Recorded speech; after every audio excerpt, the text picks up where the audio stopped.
서양이 과학을 억누르는 동안 인간 사회에 필요한 중요한 기술들은 중국에서 먼저 발명돼서 유럽에 전해졌습니다. 로버트 템플의 그림으로 보는 중국의 과학과 문명이라는 책이 있습니다. 이 책은 조지프 니덤이 쓴 중국의 과학과 혁명의 일부분을 한 권으로 요약한 책인데요. 조지프 니덤은 영국의 생화학자로 왕립학회 회원이었는데 중국 과학사를 연구해서 세계적인 명성을 얻게 된 사람입니다. 무려 65년에 걸친 작업을 통해서 서양이 모든 면에서 중국에 앞서왔다는 잘못된 편견을 깨고 오히려 서양의 현대를 지탱하고 있는 기초적인 발명과 기술들 대부분이 중국에서 기원했다는 것을 구체적으로 증명했는데요. 이 방대한 내용을 요약한 이 책은 중국이 서양에 전해준 100가지 과학기술을 뽑아서 그림이나 사진과 함께 설명해주고 있습니다. 이 책에 의하면 중국이 나침반과 키와 이중돛대가 달린 선박과 항해술을 서양에 전해주지 않았다면 서양의 대항해 시대는 없었을 것이고, 말을 탈 때 사람과 말을 고정시키는 등자를 전해주지 않았다면 갑옷을 입은 서양 중세 기사의 모습도 볼 수 없었을 거라고 합니다. 뿐만 아니라 총포와 화약, 종이와 인쇄술, 로켓과 시계, 태양풍, 인체의 혈액순환, 천연가스 채굴, 낙하산까지 중국의 과학은 인간의 삶에 필요한 기술을 중심으로 발달해 왔다는 것을 알 수 있는데요. 서양에서도 종교개혁이 일어나고 실험과학이 발달함으로써 더 이상 기독교는 교리를 무기로 과학을 억누를 수 없게 됐습니다. 특히 그리스 시대에 이미 고도로 발달했던 수학을 바탕으로 한 서양 과학은 자본주의의 전폭적인 지원을 받으면서 중국의 생활과학 기술을 뛰어넘는 첨단 과학 기술로 눈부신 발전을 하게 됐는데요. 그러나 첨단 과학과 자본주의의 결합은 인류의 생활 방식을 급격하게 바꿔놓은 데 그치지 않고 끔찍한 결과를 낳기도 했습니다. 군사 무기와 이동 수단이 발달하면서 제국주의가 가능하게 됐습니다.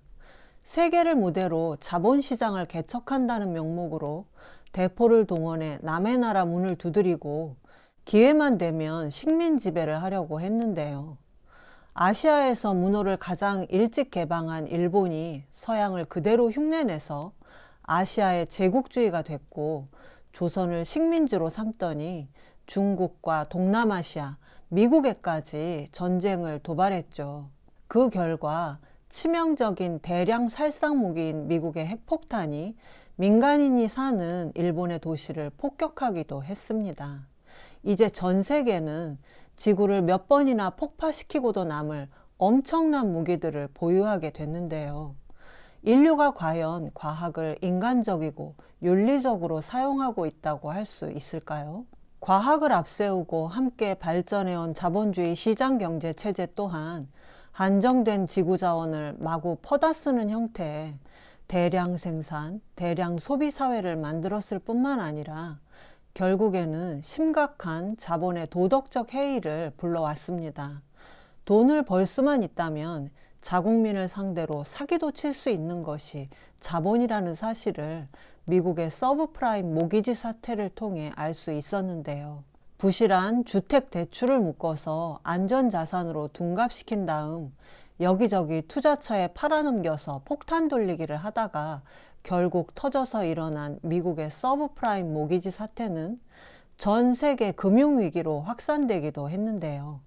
그런데 이 위기를 만든 장본인인 금융자본가들과 경제관료들은 정부가 보전해준 돈으로 가까스로 회생한 이후에 자기들끼리 보너스 잔치를 벌였다고 합니다.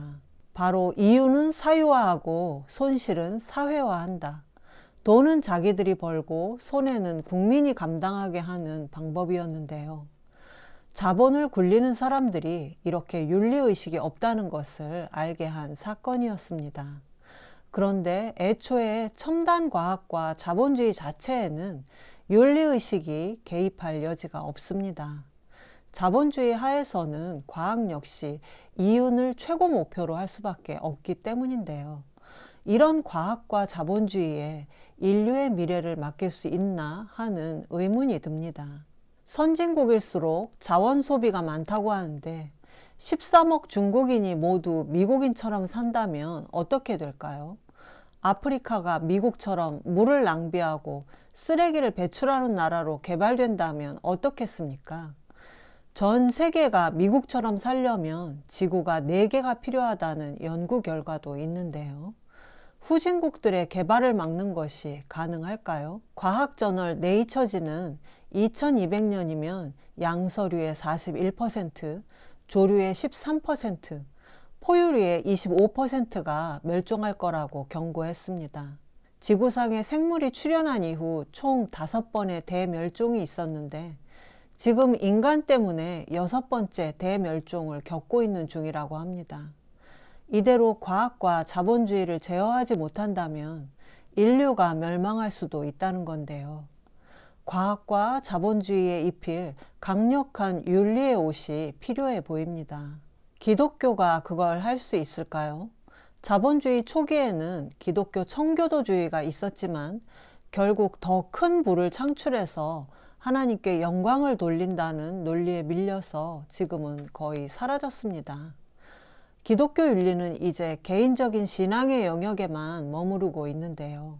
과학과 자본주의에 어떻게 인간다움을 제시할 것인가?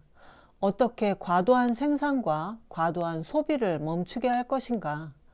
도올 선생님은 그 해답이 동아시아 사상에 있다고 하십니다. 다음 시간에는 동아시아 사상이 21세기에 필요한 전 지구적 윤리를 제시할 수 있을지 그 가능성에 대해 살펴보겠습니다.